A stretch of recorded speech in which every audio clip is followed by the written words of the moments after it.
Hello, YouTube Live. I did not even know what I looked like before I came online.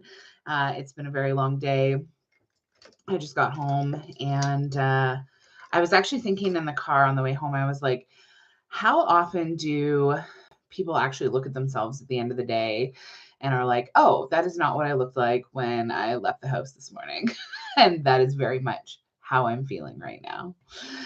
Anyway, that's not what I'm here to talk to you about tonight. I have had a few realizations in the last 24 hours, and I just wanted to come and share them with you because they have really impacted my heart in a way that has been very motivating, very encouraging, very life-giving, and really helped build belief in myself and my mission and my direction and what I'm doing and where I'm going. And so I just thought I would share them with you. So this is my very first YouTube live. I've gone live on Facebook several times. Actually, last year, I decided to commit to a year of Facebook Lives.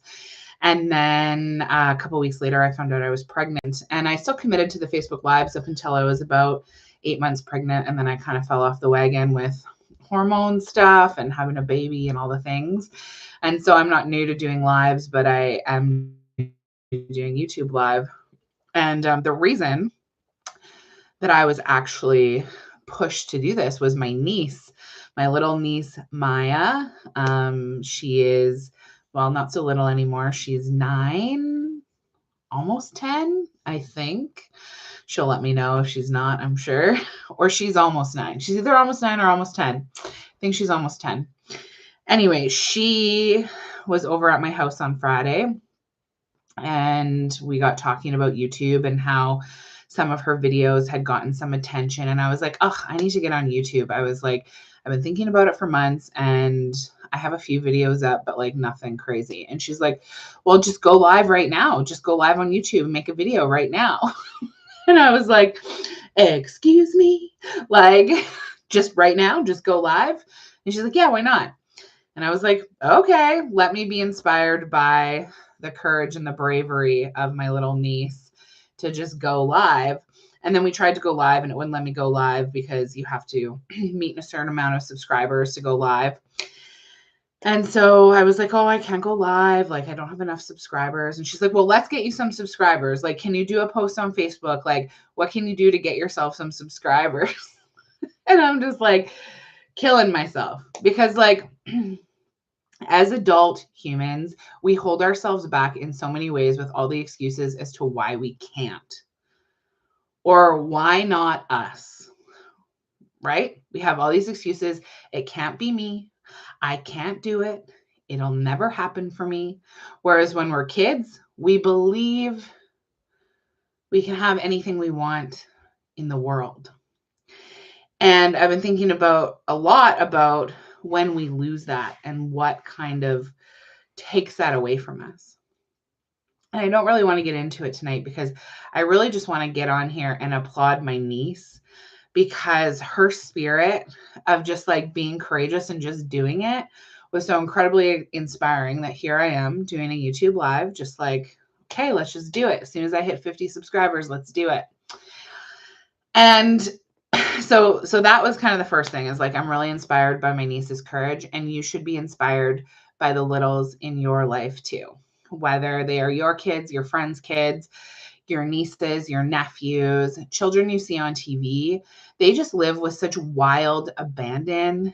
And like, we only get about 4,000 weeks on this planet. If you do the math, it's crazy. So the average is 4,000 weeks. And we don't spend those 4,000 weeks very mindfully. And so my challenge to you is like to just like think about what it is that you actually want to be doing with your time on this planet and act on it. Live with that wild abandon. Yes, we still got to work. We got to keep a roof over our heads, but like wear the cute dress, go swimming with your kids, book the vacation, tell your best friend that you love them. Do something that takes you a little bit outside your comfort zone but is going to make your life so much better. Okay. And tonight, maybe I'm just going to talk about one thing. So I was just watching, this is so embarrassing. Okay. I was just watching Tournament of Champions, guys, grocery game spinoff. Okay. And there is this chef on there named Britt Rosigno. And I just watched her lose her battle. And it broke my heart. Like I had some tears about it. And it was because she wanted it so bad. She wanted it so bad, and it broke her heart. And the little voice in my head said, "Oh, she shouldn't have wanted it that bad, and then it wouldn't have hurt so much." And I went, and I looked at my husband, and I said, "Oh my gosh." I said, "I just realized something really sad about myself." I said, "I haven't let myself really want anything for a long time because I'm afraid of that feeling that we're seeing on the TV right now. I'm afraid of having that feeling. And so I need to learn that it's okay and everything's going to be okay. And I'm not going to die if I feel that feeling." And so this is somatics in action, right? Feel that feeling a little bit, whatever that feeling is for you. And then remind yourself, oh, I'm still okay. The world didn't end. I didn't die. I'm still okay. Because I'm feeling like, have I just been going through the motions the last couple years? My last big letdown that I can think of, my last really big disappointment was everything that happened with the pandemic. I was supposed to have this big grand opening of my new yoga studio, and we were supposed to open April 4th of 2020. And the world shut down 2 weeks before that. And I kept having this hope, like the 2 weeks to bend the curve, and I kept postponing things. And I was so well supported by my community. Like my community was absolutely amazing, and they showed up to help keep us in business. Like we're one of the lucky ones that got to stay in business. But the hopes and dreams I had were completely dashed, and I wanted it so bad, and I hung on to it for so long until one day I realized the dream has to change. The dream has to pivot. And I did. And we're, like things are great, and we're growing, and we just ran a really great retreat in Mexico, and we're half full for our Costa Rica retreat again. And like, I'm excited, and I love what I do, and I love the studio, and I love the people at the studio. But I'm like, am I actually moving towards something that I really, really want? Or am I kind of just playing it safe because I'm afraid to get hurt by disappointment? I think that's what I'm scared of. Disappointment. In things not working out, or shame around not doing what I want to do or what I said I would do. I don't know what it is. I don't know what the feeling is. I need to investigate it a little further, because I literally just had this revelation right before I got on this live with you.